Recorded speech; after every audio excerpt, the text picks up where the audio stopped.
Quintana coming to you from the Beehive. Today I'm going to show you how to make this flip or swing card using the Layering Circles framelits, the Foxy Friends stamp set, and the Thoughtful Banner stamp set. This card was inspired by one of my downlines, Susan, who wanted to create a card that had a flip to it, but she also wanted to have this trunk piece down below. So I designed this card specifically to have space underneath here to put the trunk.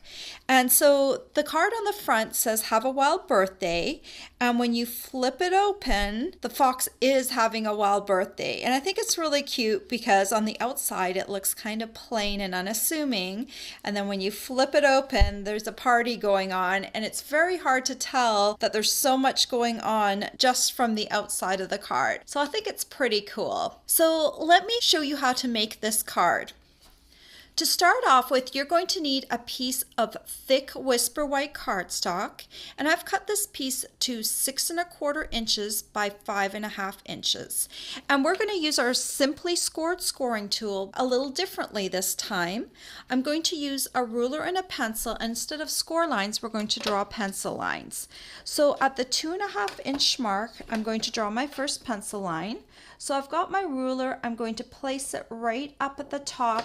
I'm going to make sure it's square by having this edge of the ruler flat up at the top, and then I'm just going to go ahead and draw a light pencil line down that mark, and then I'm going to move my ruler over to the 3 1/2 inch mark and draw a light line down that mark as well. And then you need to bring in your big shot, and I've got my magnetic platform here because it makes it easier to position and keep my circle in place. So next we'll put down one of the cutting plates, then we're going to put down the piece of cardstock, and then you're going to need your Layering Circles framelits, and they come with both smooth and scallop circles. This time we're going to use the smooth circles.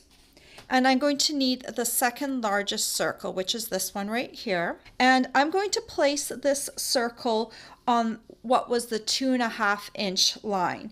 And I'm going to place it so that it's centered on that line. So the halfway mark is on either side of this line. Now, if you want to be precise, there's a way for you to mark up your framelit so that you can find the exact halfway marks. So what you will do is you're going to run your big shot through with a piece of computer paper and cut yourself a circle the same size as your framelit. And then you're just going to fold it perfectly in half, and then you're going to put it inside your circle and take a Sharpie and mark where your halfway mark is. So I've already done that. You can kind of see there's a mark here and a mark here. So I've already got my little positioning marks, so I can just put those along my 2 1/2 inch pencil line. And I'm going to want this to be about 3/8 of an inch from the top. Here's a better view of the circle framelit. Notice how it's centered on that first line and then just intersects the second line just a little bit. Now we're only going to cut part of the circle. So how we're going to do that, we're going to position the edge of the cutting plate where we want the circle to be cut. And my cutting plate has a slight curve to it. So I'm going to have the curve sloping down instead of having it slope up like this. I'm going to have it slope down. So when I pull this out, it's kind of sloping down into the machine. And I'm going to put the edge of my cutting plate right along that pencil line. And then I'm going to scoot it in, feeling where it's going to catch the machine and move forward. Then I'm going to put my hand right here and I'm going to apply pressure so that nothing shifts. And then I'll crank through with my other hand just till my fingers hit the edge of this big shot, and then I'm going to let go and let this come through all the way. So then we can scoot this back and we can rotate it. Now, normally I try not to move my circle at all because that way I still have it positioned perfectly, but I'm going to lift this off to show you, and also I'm going to show you what to do in case yours lifts off accidentally. So I just got it lifted off, and you can see how it's just cut right up to the pencil line, and that's what you want. So we're going to do the same thing for the other side. So if yours has come loose accidentally, you're just going to place it back where it was, right along the cut line. And then you're going to take your cutting plate again, and you're going to bring it up against the other pencil line. Make sure that's still where it needs to be. Make sure your cutting plate is right along that pencil line, like that.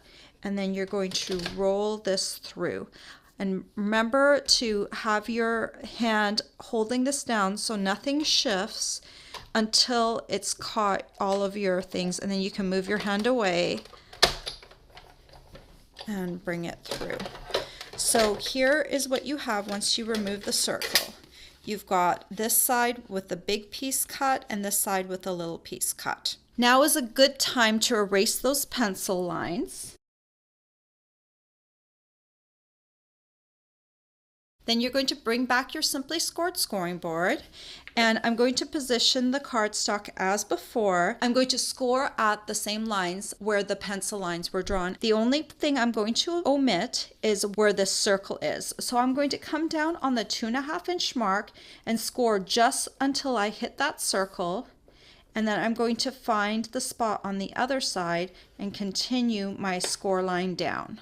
The same with the 3.5 inch mark, just until I hit my circle, and then I'm going to find the mark on the other side and bring it down so that there's no score marks right here in the circle. Then we need to fold the card, and I've got the circle on this side, so I'm going to fold down this piece like that, and then I'm going to fold up the other piece up like that.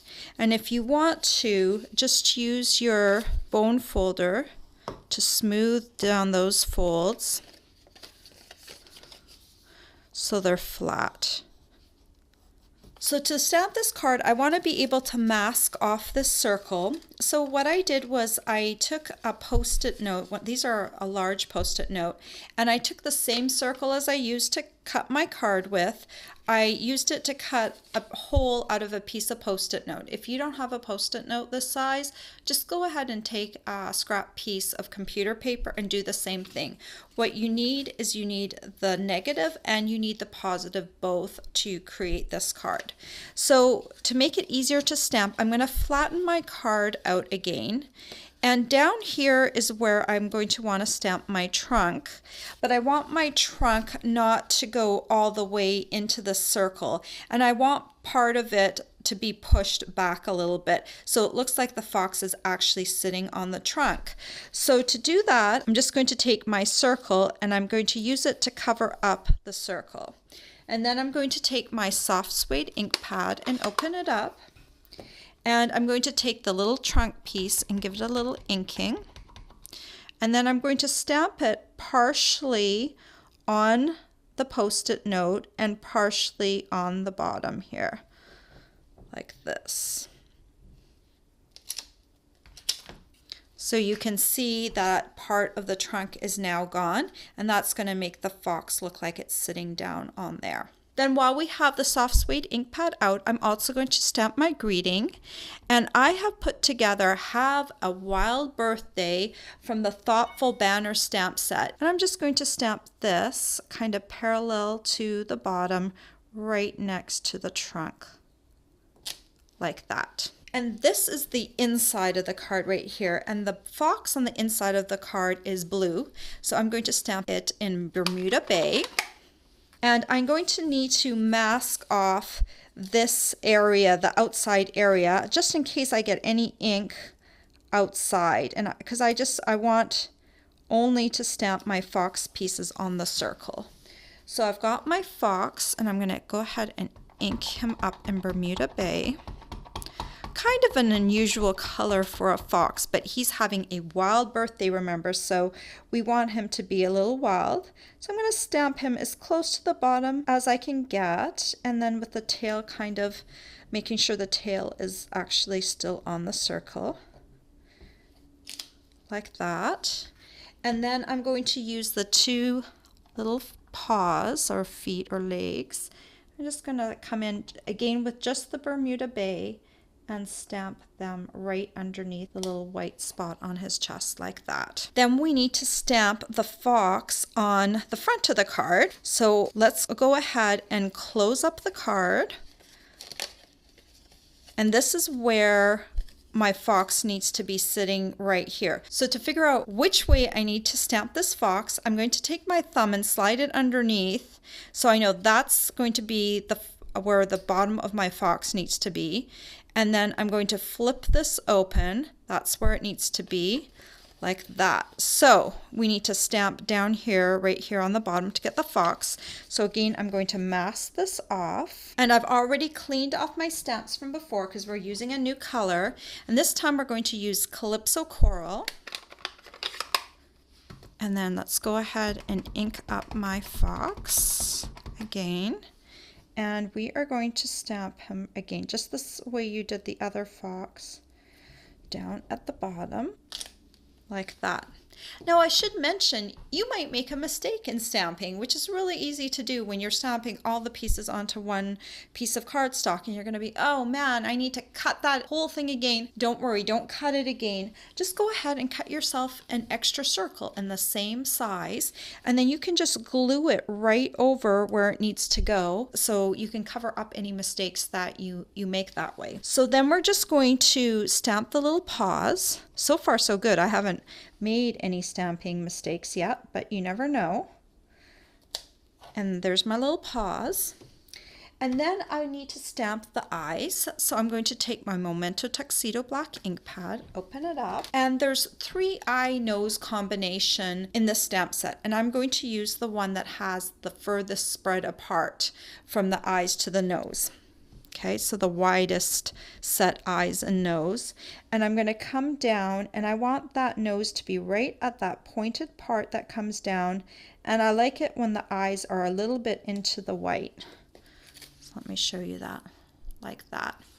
Then we can peel this off, and let's find our fox on the other side and go ahead and stamp the face there too. So now we need to decorate the inside of this card. So I took the balloon bouquet punch and I went ahead and I cut out some balloons in different cardstock colors, and then I took my sprinkles punch and I punched out some confetti pieces with that punch. So the one little thing we need to be aware of is you don't want the balloons to show on the front of the card. So I'm going to actually close this card up like it would be when you receive it, when it's closed. I'm going to take a pencil. I'm going to draw a light pencil line around this edge of the circle, and that's going to be the area where I can put my confetti in and where I can put the balloons in. So now I can go ahead and position my balloons. So I'll put a green one here, a red one here, and a yellow one here. Okay, that looks good. So let me glue first of all the green one on. And I've got my Tombow multi-purpose liquid glue here. And I'm just going to put some Tombow on the back of that.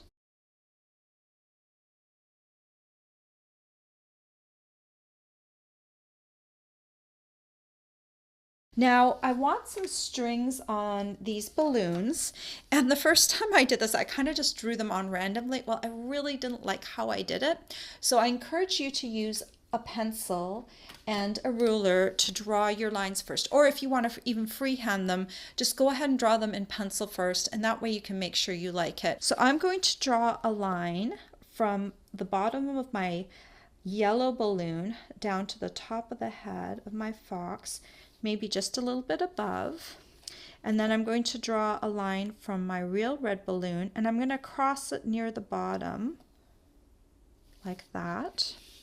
And then finally I'm going to take my Cucumber Crush one. I'm going to find the cross point of the other two and kind of come across like that. And I think that looks pretty good. I've already experimented, of course, with this, so I know what I like, but I like the way that looks. So You know, experiment, see what you like with pencil, and then you can draw it in with the good pen. So to draw these lines, I'm going to use my Project Life journaling pen, and I'm using the 01 pen, which is the finest tip pen. And then I'm just going to go over my pencil lines.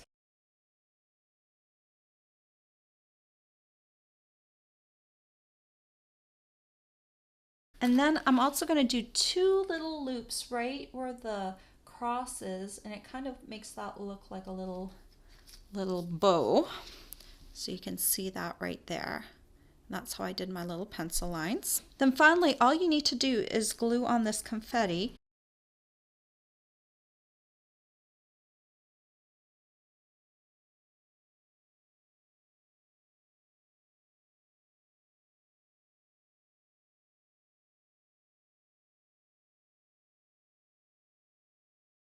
Okay, and then I just need to erase this line right up at the top here. Okay, and there you go. You have a really cute card, and it really kind of contains a surprise.